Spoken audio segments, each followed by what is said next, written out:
My topic, my mom said you like birds. Uh-huh. And I want to know why you like birds so much.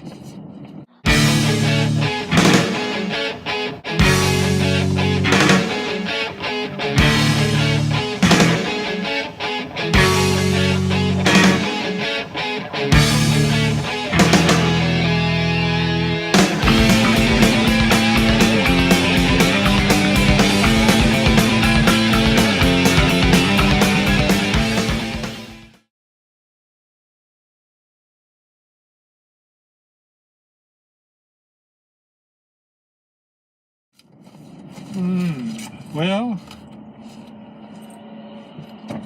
one day after I retired, I was trying to come up with a hobby, something to do, and I was looking through on the internet, inquiring about a couple things, and your grandmom said to me, "Why don't you feed birds?" And I said, "Well," and I thought you meant go out in your car somewhere, and some people do that. They take bread and throw it. And she said, "No, you can attract beautiful birds to your yard," which I kind of knew, but I never thought about. And I thought, well, that sounds, well, how easy would that be? So I started looking into it, and I thought, this looks pretty cool. And I looked at the photographs of the birds, and I saw what birds I could attract. So I tried it, and I was pretty successful at it. I enjoy watching them. I like watching them when they, first of all, you see them peck the little pecking order, who gets to go up on the feeder and then who doesn't, and they allow for each other. And then when they have their fledglings, are called, when the birds are out of the nest, the new ones are right out of the nest, the mother and father brings them up to my porch, and they sit on the railing, and the mother will go to my bird feed, get a seed, jump down, and they'll hold their heads up. She puts the seed in their mouth, and eventually she teaches them to fly up and get their own. So it's cool to watch. And now, something that happened a few years ago, and haven't had it since this year, birds have, and it's sparrows, but they built a bird's nest in my front door, between our front door and our storm door, behind one of Nadine's things that says it's snowing that you hang on the door when you go like a wreath. And they built a nest in there so I can look through my peephole to see outside, and I can look right at the birds. Now they've got it all built, but they haven't laid eggs yet. So yeah, I just find it cool, and it's very peaceful. By the way, that's the other thing. I can sit inside in my kitchen all year round and just look out my window and watch all this happening. Cool. Including woodpeckers, different kinds of woodpeckers, bluebirds, blue jays, cardinals, American goldfinch, or those pretty yellow ones. I don't know if you've seen them or not. They're real brilliant yellow, like a deep, pretty yellow. So, and the other thing is you watch them change through the season. Like right now, the goldfinch have arrived, or they're here, but then you can just see a little faint yellow in them. Just hardly see it. Now each week I'll see a little more yellow, then a little bit more yellow, and eventually they'll be very yellow. So that's why they turn yellow with the season? They turn yellow as the spring goes into summer. And then each individual bird, like their feathers, turn into yellow? Each feather starts to get deeper and deeper yellow. Oh, okay. It's kind of like people where in the summer we get tan. Yeah. No, in the summer people's hair gets darker later in the winter or something. Yeah, I think the hair gets lighter in the summer because the sun hits it and takes it out. Yeah, as we change, so do they. And it's cheap, by the way. I mean, a bag of bird food costs me a couple, I don't know. I usually buy 2 bags for like $10. And it lasts me a couple of weeks, maybe 2 or 3 weeks. And then, which reminds me, I should have stopped at Walmart and got a bag or 2 when I just on my way up, but I forgot. I don't know if it was in 5th grade or something. It was in like 4th or 5th grade. We were all doing a project, and with birds, and we were going to make a bird house and put bird food in it to catch a bird, our specific bird that we were studying and researching and writing papers about. Did it work? I was originally going to do hummingbird because I thought hummingbirds were a little cute, but there was another bird. I forget what it was called.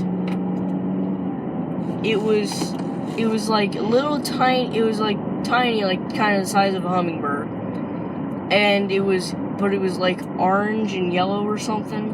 And it was like really adorable. I forget what it was called. I don't know if they're around this area though. Were you able to attract one? I don't remember, You don't remember getting a bird. It might be what they call it a tangier. A bird. Can I look at the bird magazines? See if it's in there. I don't know if it will be or not. Birds and balloons.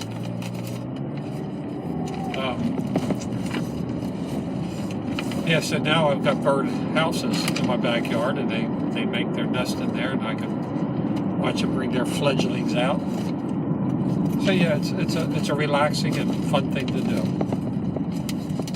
That's the goldfinch. That's not the American goldfinch though. There you go. It says an American goldfinch in winter plumage. Okay, remember I told you they have a little bit of yellow in them. Mm-hmm. But normally right where we live, the head's not that yellow in the winter. It's a little bit more of this color with maybe there, so a little bit brownish yellow. Right. Yep. Those are woodpeckers. Yep, we get actually three kinds of woodpeckers. Showing them There you go. to like a preschool teacher. Thick film. I know. Like gravity. That's good. Or centrifugal force. Okay.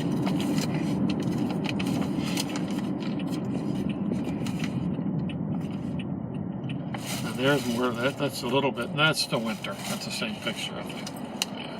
Yeah, it's a goldfinch. Yeah, the birds look different in the winter. And here's a little interesting fact.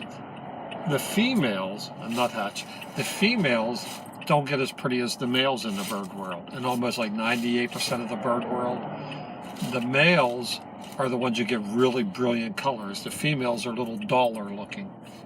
Where here in our society, it's the women who make themselves all attractive and to make themselves stand out. In the bird world, it's the males. I think I found it. What is this called? That's I'm not even sure. It might be a sparrow. Well, this is the bird that I was talking about. Yeah. I want to know what that one was called. It's a chickadee. It's a black Cape chickadee. Cat. Mine was like some orange chickadee, and they are so cute. They are.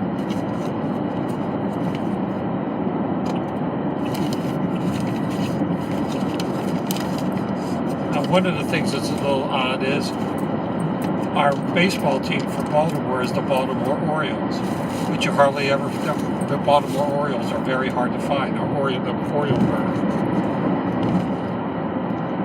That's what's shown on the bird feeder now. Quite a few of them bluebirds, and they have their blue plumage. Very pretty. You had pet birds once. Yes, we had finch. Finch at any time. And we've always had at least one beta fish. Japanese fighting fish. It's like one on our kitchen table all the time. Okay. I hardly think about it, but thank goodness your grandmother feeds them because I would never think about it. It's just looks like a decoration, and I keep forgetting it's in there, but she feeds it every morning. Nature is very relaxing. That's why it's always good sometimes just to get out into the woods or take a walk. Sometimes it's scary too. Well, Nature can be very messed up. There's some weird looking things out there. Like it can be dangerous. Mm-hmm. There's some type of fungi that has a bunch of pores. Looks like a rotten. I don't know what it looks like, but it looks really disgusting. Okay. And you have ticks, mosquitoes, different things that you find in the woods. But if you go prepared, you You just take a little walk around, especially during the daytime. That most of those things don't bother you. Just walk around and enjoy it. And as you know, what we exhale is what the trees and bushes inhale, and then they exhale what we inhale. So we're in a symbiotic relationship with the trees and bush world. Yeah, and you can't even imagine how long it took for evolution to take that to like settle down where it is now, like with plants and animals in a relationship. In a bit of a balance. Yeah. How long it took for that balance to balance. It's like billions of years. Yep. And then humans do things like, see right there to your right is cane, what do they call it, the tallest grass in the world? Bamboo. There was, until only recent, the last 10 years or so, you would never find, maybe 20 years, you would have never found bamboo in this country. But because we now have become a small globe, we travel all around, and people travel all around with us, or travel all around and bring things with them. Bamboo's now in this country. Same thing with koi fish, the big fish, the Japanese giant goldfish. Only in the last, this last 50 years or so would you find them in this country everywhere. And then our stuff is now found in other countries. And sometimes that's a danger. We introduce something that doesn't do well with our environment, our ecology. And the most recent thing is this lantern fly, is it, or something? Have you seen it, heard about that? Mm-mm. It's a new bug that's in Pennsylvania now. It looks like a cross between a bee and a butterfly. And the problem is it eats tree leaves, if I remember. It eats them real fast, and it kills things. In its own country, where I can't remember where it came from, but in its own country, there was a balance. When we brought it here, it's not balanced, so it's destroying stuff that we value. And I think maybe we'll look that up when we get parked. It's a cute little thing. It looks like a bumblebee and a bit of a butterfly at the same time. What's it called again? I think a lantern fly. Mm. It's Maryland's worried. Maryland's spending a lot of money to keep it from coming down from Pennsylvania to eat up our trees and plants or whatever that it can do, because it's in danger.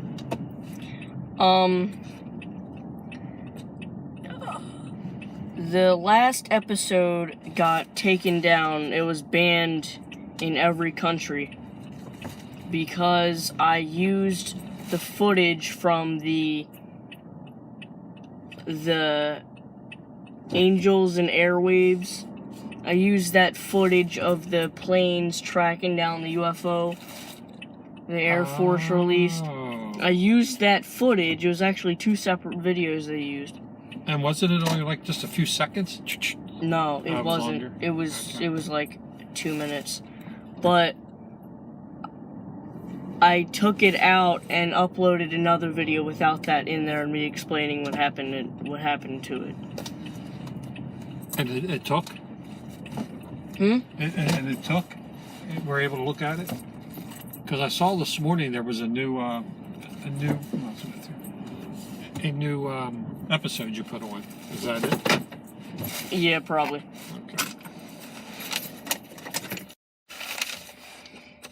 Okay. Let's go. Here. Get that right back. Wait a minute. Dink. I got it.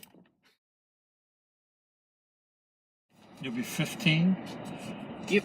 6 months later or so, 8 months later, you can get your learner's permit. And after that, you can come get me. Pick me up. Sure. Think your dad would let you do that? I don't think so. I don't know. I don't know. You can do it. It's whether your dad will let you. I know you can learn and do it. But, eventually. Yeah. Not like right when I get it. No. After you get your license, once you get your license, you should be able to do everything. Go through the tunnels, over the bridges, hit the highways, and go. Yeah. It's just a scary thought, though. Yeah, it is. It's a big responsibility, but it's something that we do. And if you want to get a job somewhere where they need you for what you can do with your mind, or if you want to just say, I think I'm going to eat a Burger King today, you can get in the car and go eat a Burger King. That's what I do. I go get a coffee sometimes and just jump in a car and take a book with me or my iPad, Kindle, and go to a place and have a coffee and read for a little bit. And you do little jumps like that, then you start going a little bit farther, and next thing you know, you're heading to Ocean City.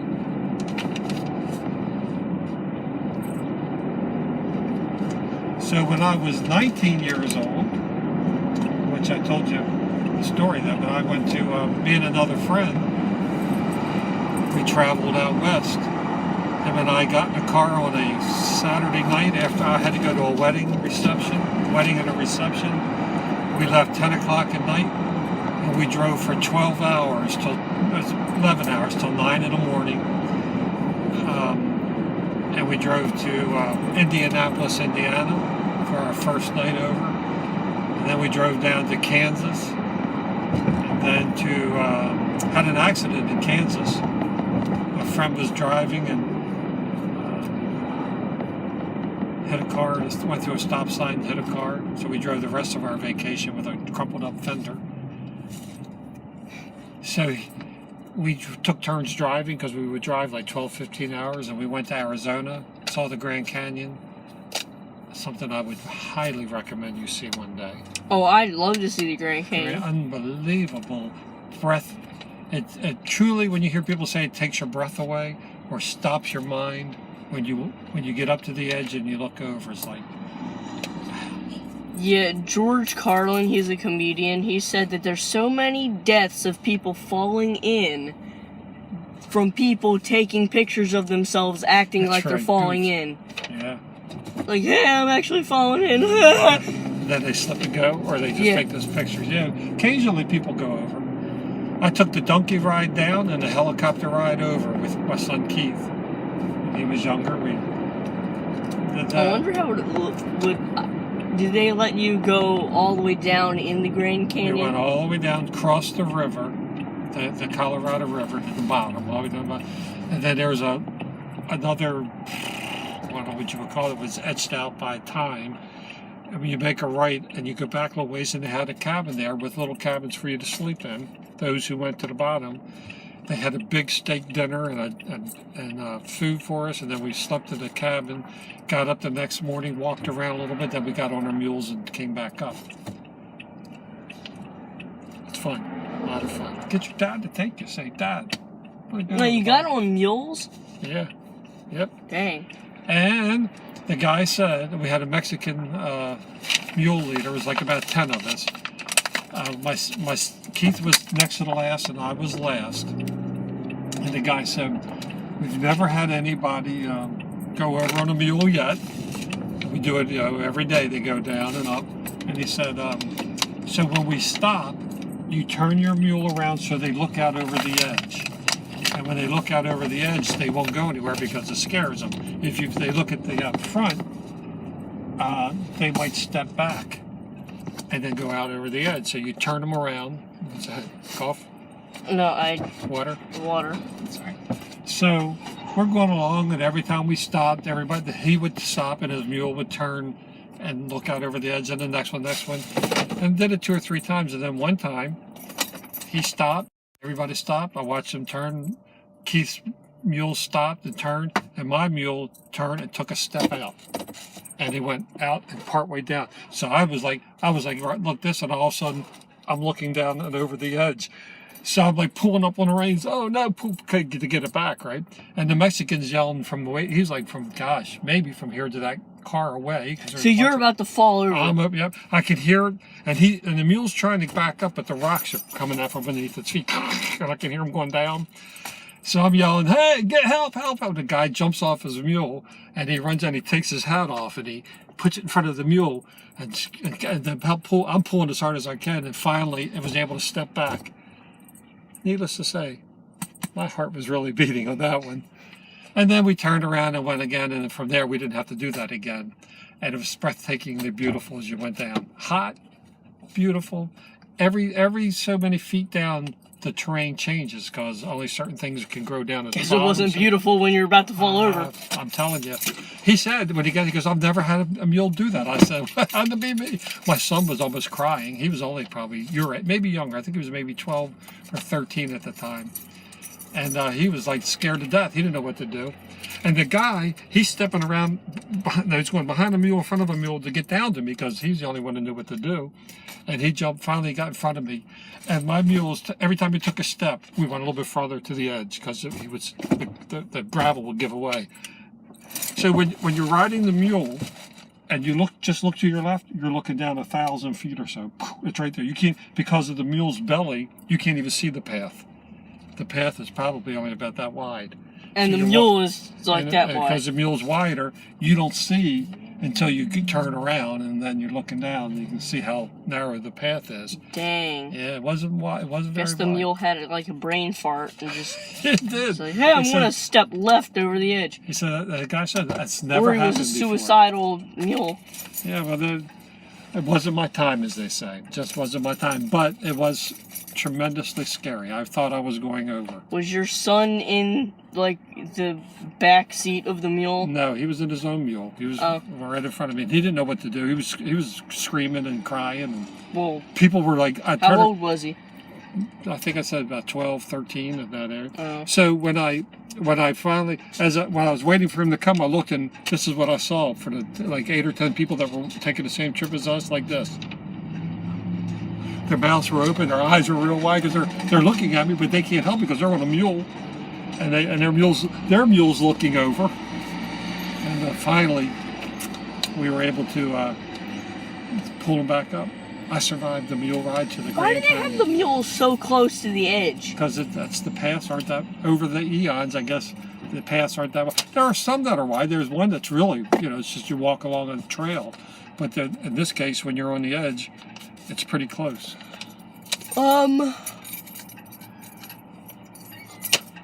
If I was you, and if that ever happened to me, and my mule was doing that, and I actually got off and I was safe, I'd be like, I'm done. I'm going home.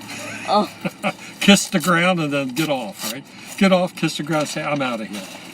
Well, I made it to the bottom, and I forgot after that. After you see, because every turn you make is like, wow. Then we got down, we took this bridge. Wow. He's about to fall over. And then the next morning, Keith and I got up and we took a walk out that little area because it's like a little cove back in the back. And we walked a path to get back to where you could overlook the Colorado River, which is ground level there. And we did, and we turned around to go back, and a windstorm came up, which we had no idea. And we're standing out there, all of a sudden the wind started picking up, and then because of the area we're in, I bet you picked up to 45 miles an hour, and bits of stones were hitting us. We had to turn our heads, and it lasted a good 5 minutes. Just a huge amount of dust and dirt and rocks were hitting us. And then we made it back to our cabin, and we were, again, safe, and it's cool. Let's turn it down and let's go. I don't even know if you had it on. Yeah, you do. Okay, well. Let's go. Oh, I got I'm going to get chicken fries today. You want that with a Whopper? Nadine said you want a Whopper Junior? A Whopper meal and chicken fries. Okay, because I was going to say Whopper Juniors are smaller and a fry, but you were able to take them home and eat, right? You do. Yeah. That's what I told her. I said, you do eat it when you get home. That's okay. I don't know. I eat a lot. So tell me and the YouTube people the story you told me about the guy on the couch. Well, not the guy on the couch. Oh. I told you that as a police officer, we had to. People would call and think that maybe a burglar was still in their house. Somebody broke into their house, and they were worried that they could still be in there. So as a police officer, we had to go search the house. Part of that was looking everywhere, but then we go upstairs or in the bedrooms, And I probably, like I told you, probably looked under 300 beds over my career, and there was never anybody there, except for one time. And one time I lifted up the cover, the bed cover blanket, and when I looked down, there was another guy looking at me. And I went, whoa! I actually jumped back, and then I quickly reached under and grabbed him, pulled him out, and then locked him up. But yeah, that was one of those. I always have a motto to the new guys I work with, always expect the unexpected. But that was really unexpected. After you do couple hundred looking under beds and nobody's there, and then there he was, the criminal. Locked up, went to jail. So he was trying to rob that house, but the police got there, and he was hiding under a bed or under a blanket? He was hiding under the bed. He crawled in underneath the bed.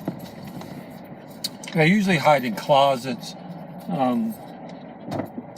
Almost all the time, they're already gone. It's rare that we find them. The people come home and their house has been broken into. We surround the house, and then whoever's post it is, like that was my post, my area, I had to go in the house and check it out to make sure that the burglar still wasn't in there. And in this case, he was, in an unexpected place, truly under the bed. Now, criminals are odd. They have what we call a wish that they want to get caught. Like, we'll search a house as best we can, look around, then we'll be standing there talking about, well, there's nothing here, here's call for the crime lab, and all of a sudden you hear this little clearing of the throat, and we look at each other and say, what? And then, like, maybe hiding behind a curtain is the guy, which is the last place you would look. He's standing behind the curtain. We go over and pull the curtain. It's like in a cartoon. Mm-hmm. They do. You search around, and then you're hiding behind a curtain. It happens. It's an odd thing. It's like they had this wish to get caught. We say, well, here's an idiot.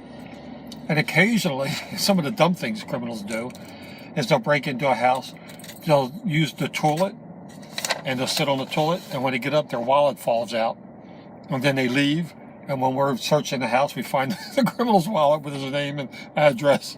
We say to the people, do you know this person? They say, never saw him before in my life. We go get a warrant, go to his house, and lock him up. Dumb things criminals do.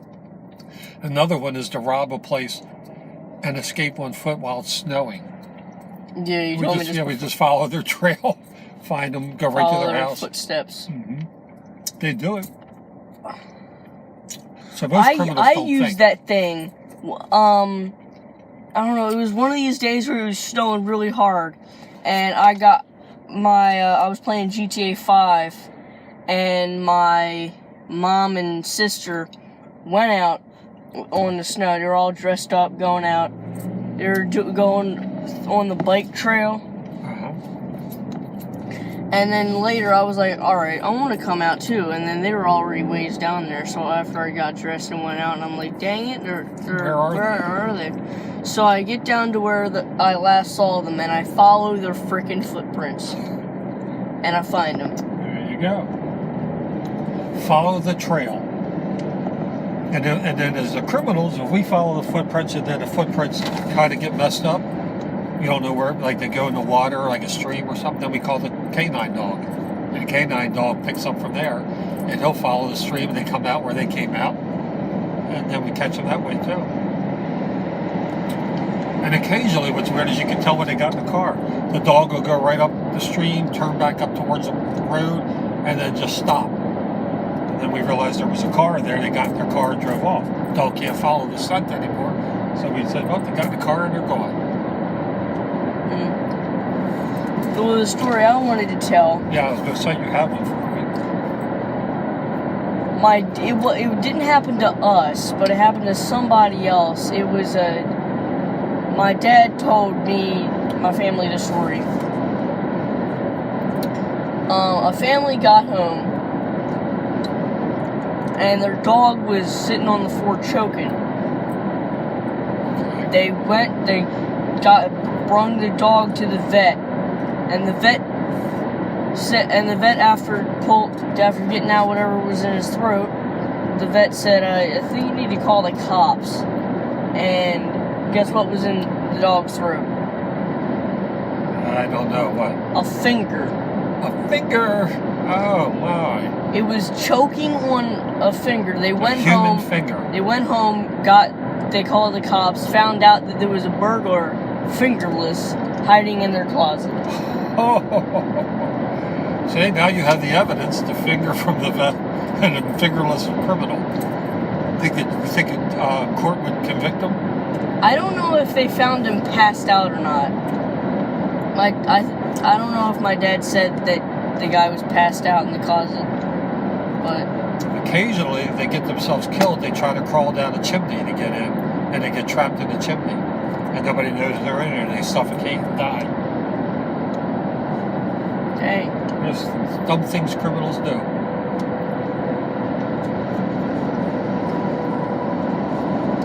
I often wonder, how do they get together? You have, like, say, 3 criminals that decide to rob a place or to break into a place.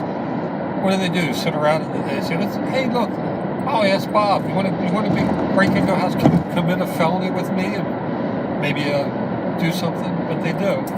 I guess probably the common denominator is they're usually addicted to drugs, or they want more drugs than what they can afford to buy, so they got to steal to do that. Another dumb thing a criminal did. A criminal broke into a house while people were sleeping. This was a burglary instead of a regular break-in, and left. And while I was taking a report, the homeowner said, "Wow, he stole my it's like my tickets to the football game. You have your own seats." Can't get a word for that. But anyway, he knew his seat number, so we called the city police on I think I took it on a Saturday. The next day the game was on a Sunday, and they called the city police, and sure enough, the criminal was sitting there watching the football game. He went to the game with his tickets instead of selling them, and then nobody would have known. You know, the guy would have said, "I just bought them on the street. I don't know." There he was. And he said, "Yeah, it was me." He had an expensive girlfriend. She wanted jewelry, so he was breaking into homes to get jewelry and to buy jewelry. And he got these tickets to the football game and then went. Did she know he was robbing places? No. Nope, she didn't know. And then when she found out? I'm sure he went to jail for a while. Unless she really wanted to stick with a criminal, I'm sure hopefully she left him.